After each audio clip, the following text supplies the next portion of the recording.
How to become a true Christian. Lithuanian language part 2. Jėzus skelbė ir mokė Dievo karalystę. Pirmoji dalis yra apie tikinčiųjų mokymą tapti krikščionimis. Antroji dalis – krikščionių tapimas šventaisiais. Tikrieji garbintojai yra krikščionys ir šventieji, nes juose yra Dievo dvasia ir tiesos dvasia. Tik tada galite garbinti dvasią ir tiesą, kaip teigiama Jono 4:23. Negalite garbinti dvasią, jei nekalbate kalbomis. Jei garbinate savo gimtąją kalbą arba kalbą, kurią išmokote, tai yra fizinis garbinimas. Romiečiams 8:08 sakoma, kad jūsų kūnas negali patikti Dievui. Jei garbinate fiziškai, garbinate Jėzų. Mokiniai garbino Jėzų. Mato 14:33 sakoma, kad tie, kurie buvo valtyje, atėjo ir pagarbino jį, sakydami, tikrai tu esi Dievo sūnus. Mato 28:16-17 rašoma, kad 11 mokinių išvyko į Galilėją, į kalną, kurį Jėzus jiems paskyrė. 17 pamatė jį, jie pagarbino jį. Bet kai kurie abejojo. Bet kai meldžiatės tėvui Jėzaus vardu. Jono 14:13 sakoma, ir ko tik prašysite mano vardu, aš padarysiu, kad tėvas būtų pašlovintas sūnuje. Jono 16:23-24 rašoma, ir tą dieną jūs manęs nieko neprašysite. Tikrai sakau jums, ko tik prašysite tėvo mano vardu, jis jums duos. 24 Iki šiol jūs nieko neprašėte mano vardu. Prašykite ir gausite, kad jūsų džiaugsmas būtų pilnas. Daugelis tikinčiųjų nesuprato Jono Krikštytojo teiginio apie Jėzų. Jonas Krikštytojas sakė, kad aš krikštiju vandeniu, bet tas, kuris ateis po manęs, krikštys jūs šventąją dvasią. Šis teiginys toks svarbus, kad parašytas 5 knygose. Mato 3:11 rašoma, kad aš tikrai krikštiju jūs vandeniu, kad atgailautumėte, bet tas, kuris ateina paskui mane, yra galingesnis už mane, kurio sandalų aš nevertas nešioti. Jis pakrikštys jūs šventąją dvasią ir ugnimi. Morkaus 1:08 rašoma, kad aš krikštijau jūs vandeniu, bet jis krikštys jūs šventąją dvasią. Luko 3:16 rašoma, kad Jonas atsakė, sakydamas visiems, iš tiesų aš jūs krikštiju vandeniu, bet ateina galingesnis už mane, kurio sandalo dirželio aš nevertas atrišti. Jis pakrikštys jūs šventąją dvasią ir ugnimi. Jono 1:33 rašoma, kad aš jo nepažinojau, bet tas, kuris siuntė mane krikštyti vandeniu, man pasakė, ant kurio tu matai dvasią nusileidžiančią ir pasiliekančią ant jo, tas yra tas, kuris krikštija šventąją dvasią. 1:05 sakoma, kad Jonas tikrai krikštijo vandeniu, o jūs būsite pakrikštyti šventąją dvasią po kelių dienų. Jėzaus krikštas šventąją dvasią yra nepaprastai svarbus. Tik tada tikintieji gali tapti tikrais krikščionimis. Tik tada tikintieji gali būti tikrais garbintojais. Tik tada tikintieji gali tiesiogiai susisiekti su Dievu kalbėdami kalbomis. Tik tada tikintieji gali pažinti Dievą, nes juose yra Dievo dvasia. Tik tada tikintieji gauna jėgą. Tik tada tikintieji gali pereiti pašventinimo procesą, kad taptų šventaisiais. Tie tikintieji, kurie buvo pakrikštyti šventąją dvasią, dabar turi priimti tiesą ir jai paklusti, kad juose galėtų apsireikšti tiesos dvasia. Tai dėja nesate tikras krikščionis. Jėzus pasakė Jonui Krikštytojui Mato 3:15.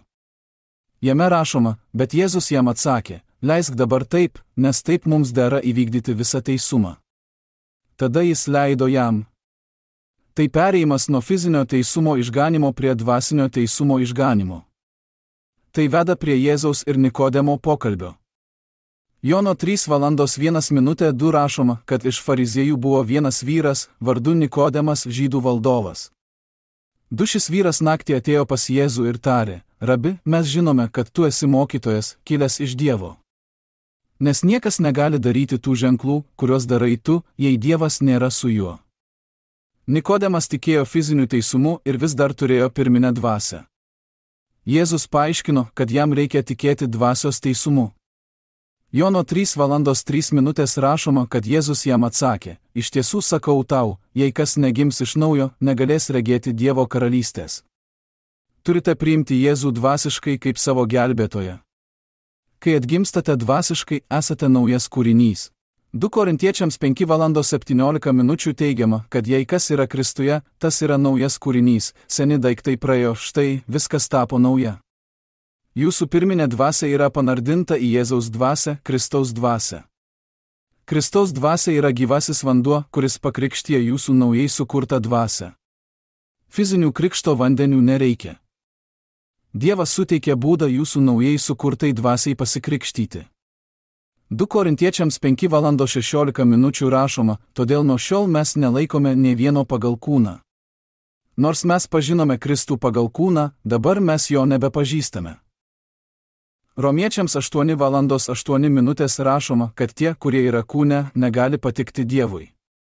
Jono 3:3 sakoma, kad jis negali matyti Dievo karalystės, minint Jėzų kaip kelią į Dievo karalystę. Jono 14:06 rašoma, kad Jėzus jam pasakė, aš esu kelias, tiesa ir gyvenimas. Niekas neateina pas tėvą kitaip, kaip tik per mane. Jono 3:05 Jėzus paaiškina Nikodemui, kaip patekti į Dievo karalystę. Jis sako, iš tiesų sakau jums, jei kas negims iš vandens ir dvasios, negalės įeiti į Dievo karalystę. Frazė gimęs iš vandens reiškia, kad Jėzus pasakė Nikodemui Jono 3:03, kad jis turi gimti iš naujo. Jūs turite būti dvasios teisus tikintysis su Kristaus dvasia savyje. Kristaus dvasia yra gyvasis vanduo Jono 4 skyriuje. Daugelis tikinčiųjų nežino, kad Jėzus dvasiškai gimė iš vandens. 1 Jono 5:6 sakoma, kad tai yra tas, kuris atėjo per vandenį ir kraują, Jėzus Kristus, ne tik vandeniu, bet vandeniu ir krauju. Ir tai dvasia, kuri liudija, nes dvasia yra tiesa. Jei tikintieji būtų mokomi tiesos ir gavę tiesos dvasią, jie būtų pažinę tiesą iš šventojo rašto. Dvasia Jono 3:05 yra šventoji dvasia. Šiame rašte šventoji dvasia atstovauja Dievo dvasiai ir tiesos dvasiai, kaip šventoji dvasia atstovauja Kristaus dvasiai Jono 20:22. Jėzus atėjo per vandenį dvasiškai ir dvasiškai teisus tikintieji gimsta iš vandens. Mes formuojame savyje Jėzų, kad patektume į Dievo karalystę. Galatams 4:19 rašoma, mano vaikeliai, dėl kurių aš vargstu gimdamas iš naujo, kol jumise bus suformuotas Kristus. Išskaidydamas raštą Jono 3:05 sakoma, kad jums reikia Kristaus dvasios, Dievo dvasios ir tiesos dvasios, kad patektumėte į Dievo karalystę, kuri yra krikščionio apibrėžimas. Tikintieji nesuprato Jono 3:06, kad suprastų Jono 3:05. Jono 3:06 rašoma, kad kas gimė iš kūno, yra kūnas, o kas gimė iš dvasios, yra dvasia. Kadangi tikintiesiems trūko tiesos pažinimo, jie negalėjo suprasti Jono 3:06 ir pritaikyti jo Jono 3:05. Tikintieji sakė, kad gimęs iš vandens reiškia fizinį vandens krikštą arba motinos įsčias. Jie maišydavo kūną su dvasia. Gimęs iš vandens ir dvasios yra dvasia dvasiai. Jėzus ir Nikodemas tęsė pokalbį nuo Jono 3:05 iki Jono 3:16. Jie diskutavo tą pačią temą. Jono 3:16 rašoma, kad Dievas taip pamilo pasaulį, jog atidavė savo viengimį sūnų, kad kiekvienas, kuris jį tiki, nepražūtų, bet turėtų amžinąjį gyvenimą. Jono 3:05 rašoma, kad Jėzus atsakė, iš tiesų sakau jums, jei kas negims iš vandens ir dvasios, neįeis į Dievo karalystę. Jėzus sako, kad jei tu tiki jo teiginiu, jei kas negims iš vandens ir dvasios, jis negali įeiti į Dievo karalystę, tada tu tiki juo. Įeiti į Dievo karalystę yra amžinas gyvenimas. Kadangi tikintieji neturėjo savyje tiesos pažinimo, Jono 3:16 jie mato, kad jie tiki nuodėmių atleidimu ir jūs turite amžinąjį gyvenimą. Tai klingų mokytojų melas. Jono 3:05 ir Jono 3:16 yra krikščionio apibrėžimai. Abu sako, kad jums reikia Kristaus dvasios, Dievo dvasios ir tiesos dvasios, kad turėtumėte amžinąjį gyvenimą. Jėzus kalbasi su samariete apie gyvąjį vandenį. Jono 4:13 sakoma, kad Jėzus jai atsakė, kas geria šį vandenį, vėl trokš, 14, bet kas geria vandens, kurį jam duosiu, tas niekada netrokš. Bet vanduo, kurį jam duosiu, taps jame vandens, trykštančio į amžiną į gyvenimą šaltiniu. Gyvasis vanduo yra Kristaus dvasia. Kai gyvasis vanduo tampa vandens, trykštančio į amžiną į gyvenimą šaltiniu, jūs gavote Dievo dvasią ir tiesos dvasią. Jono 7:38:39 rašoma, kad kas tiki mane, kaip sako raštas, iš jo širdies tekės gyvojo vandens upės. 39, bet tai jis kalbėjo apie dvasią, kurią gaus įtikintieji. Nes šventoji dvasia dar nebuvo duota, nes Jėzus dar nebuvo pašlovintas. Jono 4:22:23 rašoma, bet ateina valanda ir dabar yra, kai tikrieji garbintojai garbins tėvą dvasią ir tiesa, nes tėvas ieško tokių jį garbinančių. 24 Dievas yra dvasia, ir tie, kurie jį garbina, turi garbinti dvasią ir tiesą. Tie, kurie tiki Jėzų Kristaus dvasią, gaus šventąją dvasią ir taps tikrais galvotojais, garbinančiais tėvą dvasią ir tiesą. Jie gavo Dievo dvasią ir tiesos dvasią. Mato 28:19-20 sakoma, eikite ir padarykite mano mokiniais visas tautas, krikštydami jas vardan tėvo ir sūnaus ir šventosios dvasios, 20 mokydami laikytis visko, ką jums įsakiau. Ir štai aš esu su jumis visada, net iki pasaulio pabaigos. Amen. Man patinka naudoti Mato 28:20 NIV, nes jame vartojamas žodis klausti, o ne stebėti. Ji teigia ir moko juos paklusti viskam, ką tau įsakiau. Ir aš tikrai esu su tavimi visada, iki pat amžiaus pabaigos. Daugelis stebisi, kaip aš gavau Kristaus dvasią, Dievo dvasią ir tiesos dvasią iš Mato 28:19. Tikintieji juose formuoja Jėzų. Mačiau, kai Jėzus buvo pakrikštytas Mato 3:16 ir Dievo dvasia nusileido ant jo. Jūs gaunate Kristaus dvasią, kai dvasiškai priimate Jėzų kaip savo gelbėtoją. Jono 14:06 sakoma, kad Jėzus yra tiesa. Be to, Jono 15:26 sakoma, bet kai ateis gelbėtojas, kurį aš jums atsiųsiu iš tėvo, tiesos dvasia, kylanti iš tėvo, jį paliudys apie mane. Kad būtų aišku. Mato 28:19 reiškia, kad dvasinio teisumo tikintysis yra pakrikštytas šventąją dvasią. Šventoji dvasia yra Dievo dvasios ir tiesos dvasios administratorė. Krikščionis turi Kristaus dvasią, Dievo dvasią ir tiesos dvasią. Be to, pakluskite tiesai. Kristaus dvasia, Dievo dvasia ir tiesos dvasia turi gyvąjį vandenį. Kai tikintieji yra pakrikštyti šventąją dvasią, jų gyvojo vandens padaugėja. Jono 4:14 kalbama apie tai kaip apie trykštantį vandens šaltinį. Jono 7:38 kalbama apie tai, kaip jūsų širdis tekės gyvojo vandens upėmis. Taigi galima sakyti, kad Dievas yra dvasios turintis gyvasis vanduo, nes Jėzus dvasiškai gimė iš vandens. Dievas leido man turėti daug dvasinių regėjimų. Išvedžiau savo šunis į lauką ir mums išėjus iš kieme pamatėme figūrą. Mano šunys pribėgo prie figūros ir ji dingo.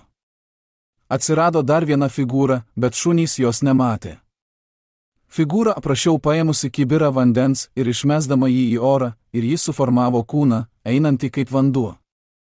Netoli kelio srities buvo maža apvali lemputė. Dabar žinau, kad mačiau dvasią su gyvuoju vandeniu. Mato 28:19 rodo, kad Dievo dvasia ir tiesos dvasia veikia atskirai, bet šventoji dvasia valdo juos kartu. Taigi, nėra savaime, kad jūs turite tiesos dvasią, kuri atveda mus į šiandieninę situaciją. Tikintieji turi Kristaus dvasią ir Dievo dvasią, bet neturi tiesos dvasios pasireiškimo dėl to, kas vyko ankstyvojoje bažnyčioje.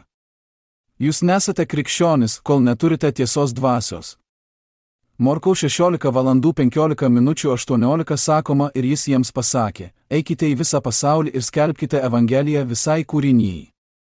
16 Kas tiki ir pasikrikštys, bus išgelbėtas, bet kas netiki, bus pasmerktas. 17 Ir tie, kurie tiki, lydės ženklai, mano vardu jie išvarys demonus, jie kalbės naujomis kalbomis, 18 Jie ims gyvatės, ir jei jie geria ką nors mirtino, tai jokių būdų jiems nepakenks, jie uždės rankas ant ligonių, ir jie pasveiks. Morkaus 16:15:18 suskirstimas. Tas, kuris tiki, turi savyje Kristaus dvasią. ir yra pakrikštytas, vadinasi, pakrikštytas šventąja dvasia, Dievo dvasia ir tiesos dvasia juose. Bus išgelbėtas, įeikite į Dievo karalystę arba amžinąjį gyvenimą, ženklai lydės tuos, kurie tiki, kalbėjimas naujomis kalbomis yra vienintelis ženklas, dėl kurio tikintieji graužia, nes jie patys nekalba naujomis kalbomis. Jėzus sako, kad tie, kuriuos jis pakrikštijo šventąja dvasia, kalbės naujomis kalbomis. Šventieji, išėję iš kapų po Jėzaus prisikėlimo, nekalbėjo naujomis kalbomis.